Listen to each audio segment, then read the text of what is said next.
ৰাধা কৃষ্ণ ৰাধা কৃষ্ণ। পাপ কৰিবা তুমি, ব্যভিচাৰ কৰিবা তুমি, সংসাৰ অসভ্যালি অহিত নীতি সোপা কৰিবা তুমি, আৰু দুখ দিবা ভগৱানক। এইবোৰ দুলতীয়া চৰিত্ৰ কাৰোৰ প্ৰিয় নহয়, ভগৱানটো বাদেই দিয়া।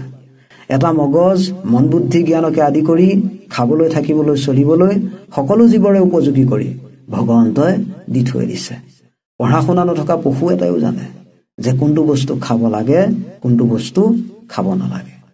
একমাত্ৰ পঢ়া শুনা কৰাৰ ক্ষমতা, বিবেকবান হোৱাৰ ক্ষমতা মানুহকে প্ৰদান কৰিছে প্ৰভুৱে। মনুষ্য প্ৰথম অৱস্থাত পশুৰ দৰে অবোধ থাকে, কিন্তু পৰিৱেশ আৰু সংস্কাৰৰ অভিজ্ঞতাই মনুষ্যক অবোধৰ পৰা বোধ সম্পন্ন কৰি তোলে।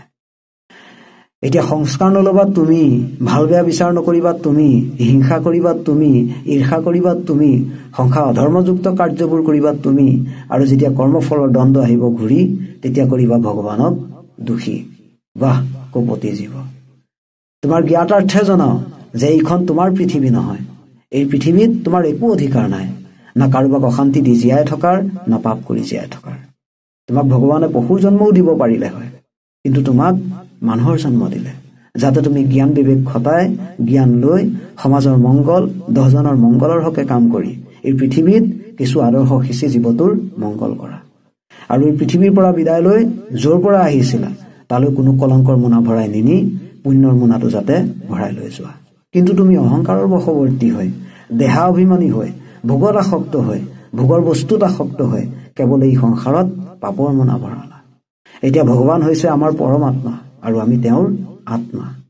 এই জ্ঞানটো নোহোৱাৰ ফলত, পৰমাত্মাক নজনাৰ ফলত, জানিবলৈ ইচ্ছা নকৰাৰ ফলত জীৱই নিজেই নিজৰ দুৰ্গতিৰ সকলো ৰাস্তা খুলি দুখ অশান্তি ক্লেশ ভুগিব লগা হয়। এই দুখ অশান্তি ক্লেশ একমাত্ৰ পাপৰ কাৰণে জীৱই ভুগি থাকে। মুঠতে প্ৰভুৱে তৈয়াৰ কৰা সংবিধানৰ কোনো সংশোধন নাই। পাপীৰ দণ্ডও নিশ্চিত, পুণ্যাত্মাৰ সুখো নিশ্চিত। সৎকৰ্মক গুৰুত্ব নিদি সৎকৰ্মবোৰক আওকাণ কৰি পাপ কৰ্ম কৰাৰ কাৰণেই জীৱই পুণ্য জমা কৰিবলৈ নাপায়, সুখ আনন্দক নিত্য ভোগ কৰিবলৈ নাপায়। সংসাৰৰ এইটো বস্তু ভুগিলে সুখ পাম, ইয়াৰ সংগত সুখ পাম, তাইৰ সংগত সুখ পাম বুলি পগলা জীৱই মিছা ভ্ৰমত গোটেই জীৱন ভোগত আনন্দ বিচাৰি বিচাৰি পাৰ কৰি দিয়ে। কিন্তু জীৱই এইটো নাজানে ব্ৰহ্মাপদ ইন্দ্ৰপদ প্ৰাপ্ত কৰাৰ পৰা আদি কৰি 3 লোক 14 ভুৱন কতো যে ভোগত সুখ আনন্দ নাই। বিচাৰ কৰা, এই সংসাৰতে কেইজন কোটিপতীয়া এটা স্বাস্থ্যৱান শৰীৰ লৈ আনন্দত আছে, সুখত আছে। ভোগ আছে কিন্তু ভোগাৰ ক্ষমতা নাই। স্বাস্থ্যৰ অৱনতি, স্বাস্থ্য আছে কিন্তু নিত্য ডিপ্ৰেছনৰ টেবলেট খাব লাগে, মানে মানসিক অশান্তি। মুঠতে নানা ৰকমৰ ভেজাল আৰু বেমাৰ ব্যাধিয়ে ধাৰুৱা।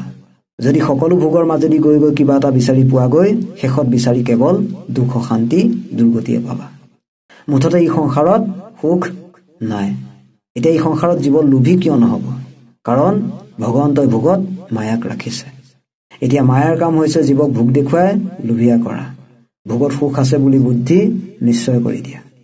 ভোগত কোন ফচে? সেইজনহে ফচে যিজন অসংযমী, যিজন লোভিয়া, যিজন মন ইন্দ্ৰিয়ৰ চাকৰ, যিজন সৎ কথাৰ পৰা আঁতৰি থাকে, যিজন ভগৱানৰ পৰা বিমুখী।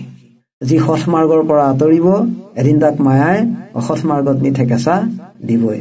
ঠেকেচা খাই যাৰ মতি ঘূৰিল ঘূৰিল, নহলে গোটেই জীৱন পৰ্যন্ত মায়া দুৰ্গতি দি নচুৱাই থাকে। লোভেই পাপ, পাপেই মৃত্যু। শেষত জীৱই লোভ কৰি কৰি গৈ ভোগত সুখ বিচাৰি বিচাৰি গৈ মৃত্যুৱে হৈ যায়গৈ, আৰু গোটেই জীৱন অৰ্থৰ লগত পৰমাৰ্থই হেৰুৱাই পেলায়।